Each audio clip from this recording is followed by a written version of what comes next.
be talking all about a world of like spies and bioweapons and all that fun stuff. Yeah, so we'll be looking at Black Widow, the Itsy-Bitsy Spider, which is a comic from 1999. And it's about Natasha Romanoff, but also Yelena Belova, who's another Black Widow who's trained in the Red Room, just like Natasha. So what kicks off this whole rivalry between them? What's the like inciting incident that gets this whole thing going? Well, it starts in Rhapastan, which is like a war-torn fictional country. And we see this mysterious buyer who acquires this bioweapon serum. And this serum is pretty terrifying stuff. So it's like a horror film, but mixed with like spy stuff. Ooh, that sounds creepy. So where's Natasha when all this is happening? So we find her back in her apartment in New York, and she's surrounded by like mementos from her past, medals and photos with like the Avengers, even a photo of her late husband, Alexei Shostakov. Oh, wow. So it really kind of shows the sacrifices she's had to make. Yeah, it makes you think, can she ever truly escape that world that she came from? Right. That's a great question. And before she can really think on that too much, she gets a visit from Matt Murdock. Daredevil. Yeah, Daredevil. Their relationship has always been so interesting to me. It's always felt like there's something more than friendship there. Yeah, definitely. There's definitely this closeness there, a shared understanding, but also this underlying tension because they operate on opposite sides of the law. Exactly. And he actually warns her about this new mission. So he's a little worried about what she's getting into. Well, with that warning kind of hanging in the air, Yelena Belova arrives on the scene. And her introduction is, let's just say it's memorable. Yeah, her introduction at the airport is anything but subtle. Yeah. Let's just say she takes out a flight attendant without a second thought. Oh, wow. She's ruthless. It's so different from Natasha, who seems to have this like moral code even after everything she's been through. Yeah, and that's what makes their rivalry so interesting. Yelena represents this new generation of widows. She's driven by ambition. She wants to be the best there is, no matter the cost. So these two highly skilled assassins end up in Rhapastan both after the same bioweapon. And of course they clash. Right. Their first confrontation is in this military compound. And it's such a cool action sequence. You see acrobatics and martial arts and the widow's bite weaponry. I can only imagine. But what's really interesting is that they're not just fighting each other. They actually have to work together to take out the soldiers that are guarding the compound. They're rivals, but they also understand each other's skills and training. There's a begrudging respect there. So how did they get out of this mess? Natasha's the one who manages to escape with the bioweapon. Of course she does. And then there's this epic chase scene through the desert under the moonlight. Talk about a visual. Oh, yeah. It's awesome. And you really see how resourceful Natasha is and escapes, leaving Yelena stranded. I bet she was not happy about that. Not at all. This is just the beginning of their rivalry, and things are only going to get more intense from here. Okay, so Natasha, she's got the bioweapon. She made it out of the desert alive, but I'm guessing this is far from over. Oh, yeah. Things are about to get a lot more complicated. In what way? Well, we get introduced to this scientist, Dr. Didier Eanes. He's the one who created this whole deathless frenzy thing. La Frénsie Immortelle. Right? Exactly. Yeah. And let me tell you, the comic does not hold back on the horror. We actually see what the serum does to these lab rats.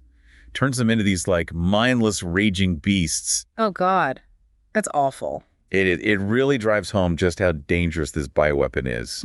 What could happen if it got into the wrong hands? No kidding. So what's Dr. Eanes' deal? Like what kind of person creates something this terrifying? That's a good question. He seems to be kind of a walking contradiction. Like on the one hand, he's clearly brilliant, but on the other hand, he's created this like horrific weapon. So is it scientific curiosity, ambition, something even darker? Hard to say. Well, whatever his motivations are, it sounds like he's in a lot of trouble. Oh, yeah. Both the U.S. and Russia want him dead. They've put a hit out on him. Really? Why? They're worried he'll leak secrets about the bioweapon, disrupt the balance of power. So Natasha's caught in the middle. She needs Ines to help her create an antidote, but she also has to keep him safe from basically everyone. Sounds like she's got her work cut out for her. No kidding. So she takes Ine to this safe house in Zurich, tries to lay down the law, makes it clear that betrayal won't be tolerated. But while all this is going down, Yelena's back in Rhapastan trying to pick up Natasha's trail. What's she up to? She's going full detective mode. She's at Dr. Ine's abandoned lab, looking through his notes, examining the equipment, really trying to understand how his mind works, so she can anticipate Natasha's moves. She's not messing around. Nope. She's determined to prove she's the better widow. And as she investigates, we start to get a sense of just how high the stakes are in this whole thing. We see these glimpses of officials in both Washington and Moscow, and they are freaking out about this bioweapon. Makes sense. They're worried about the global implications, what it could mean for the balance of power if it fell into the wrong hands. So while Yelena's playing detective, Natasha's in Zurich dealing with this unpredictable scientist and trying to stay one step ahead of basically everyone. So what happens next? Well, Natasha gets this phone call from her old handler, Yuri Stalyenko. Oh, boy. Yeah, and it's not a friendly chat. They're both throwing accusations around. I bet. Natasha thinks Yuri might be the one who sent Yelena after her. But before they can really get into it, there's this sudden drive-by shooting. Good drive-by shooting, like out of nowhere. Yeah, it comes out of left field. Yeah. And of course, Natasha has to dive for cover, And just when you think things can't get any crazier, guess who shows up? Let me guess, Yelena. Bingo. They come face to face on this frozen canal. Talk about a tense reunion. Seriously, how would you even describe the vibe between them at that point? Electric. You can cut the tension with a knife. They've got this shared history, this intense rivalry. It's like everything's coming to a head. They're both products of the Red Room, but they're clearly on very different paths now. Yeah, and as they circle each other on that ice, you can just feel the weight of their past. All that training, the competition. It's about to get real personal. Okay, so they're standing there on the ice facing off, and then a gunshot. Yeah, it's a crazy moment. Like everything just stops.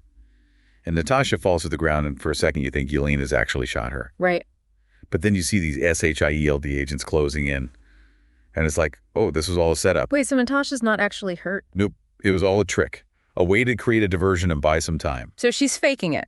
Exactly. And Yelena's left there, surrounded by these agents with Natasha's, body in her arms. Mm-hmm.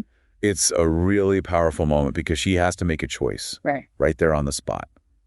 Does she help Natasha, or does she use this opportunity to take over the mission? Man, that's a tough one.